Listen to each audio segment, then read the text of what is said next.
Hello and welcome Disney Infiniteers. This is James from iHeartInfinity.com, and today we'll be taking a look at the character Darth Maul. We'll go ahead and get started in Urban Brawler so we can start beating up bad guys. Now, as you may know, Darth Maul first appeared in Star Wars Episode 1, The Phantom Menace, and he also died in Star Wars Episode 1, The Phantom Menace. Except he didn't. He was brought back to life for the Clone Wars television series, which is over, but all of it is on Netflix if you haven't had a chance to watch it. And if you are a Star Wars fan, I do recommend it. It's a good series. Now, Darth Maul, the version we have here is from the movies. The version from the cartoon series has mechanical legs from when he was cut in half.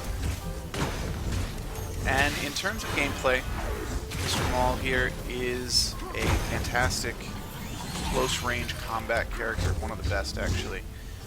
He does not have much in the way of long-range options, but his secondary attack is a dash, which will close the distance very easily.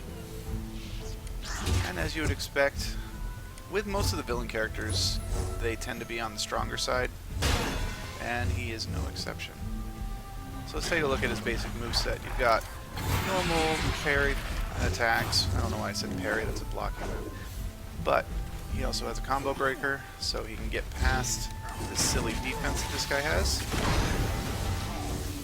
Here's his dash attack, which is then changed into a melee attack. Now, one of the things to note about him, you might have noticed just a second ago, is that he has one of the easiest combo finishers to pull off. All you have to do is dash, and at the end of it, press the melee attack, and you will automatically have the ability to do a combo attack. And his is actually extremely strong. I'll wait until I get some better enemies to do it here. Let's see what we got. Alright, you will do.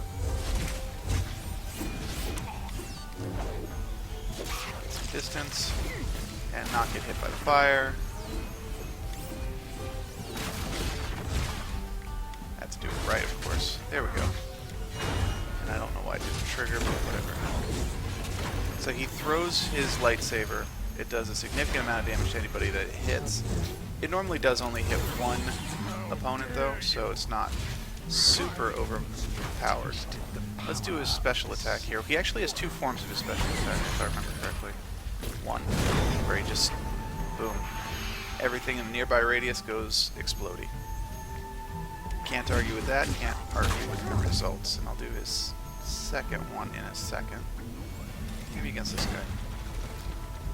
So for his second one, instead of just tapping the special attack, he pulled it down, and he does this force sweep. It does a significant amount of damage to a single target. I think a very small amount of AoE damage as well. That's area of effect. Either way, you can use it in either form, and it's going to do a lot of damage. Which pretty much just describes him. Damage all the way around. Let's see if we can get... Yeah, this is one of his delay attacks, which will lead into a finisher. So he's actually a lot of fun to play. You know, you're going to end up just tapping the melee button a lot with him, but visually he has a lot of different moves. He's fun to watch. He's fun to play with. Obviously, if you're one of those people who doesn't like playing with villains for moral reasons or whatever, then you're not going to get much enjoyment out of him. He is a villain, absolutely. He's not even a gray area character like some of the others are. So keep that in mind if you decide you want to get him. Now, some other things to keep in mind. He is a Disney Infinity 3.0 only character, which means he can only be used in Disney Infinity 3.0. You can't use him in 1.0, you can't use him in 2.0. In theory, you should be able to use him in 4.0 and beyond because they have been making these games forwards compatible. In terms of playsets, he is usable in all three of the Star Wars playsets. So the two that are out at the time of this video, Rise Against the Empire and Twilight of the Republic, you can use him.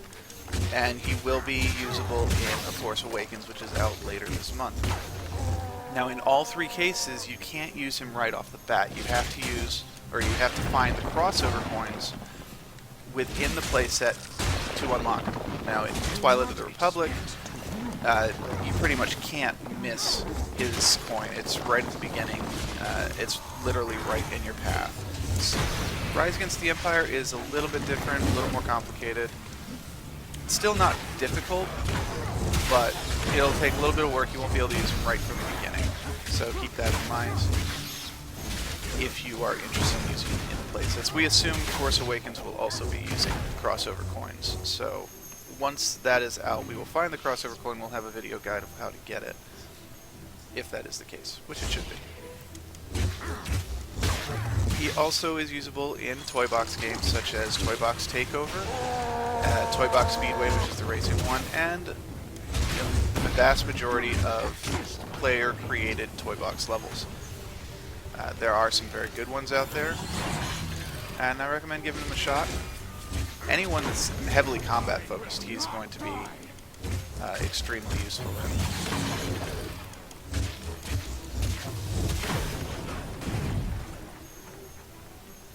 Now, I think we're going to go ahead and begin wrapping things up because we're almost near the end anyway. But we will keep on taking these bad guys down. So some parting thoughts on him. He is a lot of fun to play. I enjoy him quite a bit. And if you have any affinity for the character at all, say from the movies or the TV show, I'd say go ahead and pick him up. He's a great deal. His figure, his little statue, looks awesome. He's got the double lightsaber out and, in a very cool, vicious combat pose. Now, unlike some of the other lightsaber characters, he did not get a light effects variant. That's the ones where the lightsabers light up. I believe that Disney has stated that is because of the technical problems with trying to get both lightsabers to light up and have it look good without being, you know, like a power hog or something along those lines, which is unfortunate but understandable. I believe Ahsoka Tano, the double lightsaber wielder, also has the same limitation. I have completed this mission. And that is Darth Maul. I hope you enjoyed this video. I hope you consider picking up Darth Maul. He is one of the better Star Wars figures in my opinion, and that's actually saying quite a bit because the Star Wars figures on the whole are a lot of fun to play with. So, thank you for watching, and we'll see you again soon.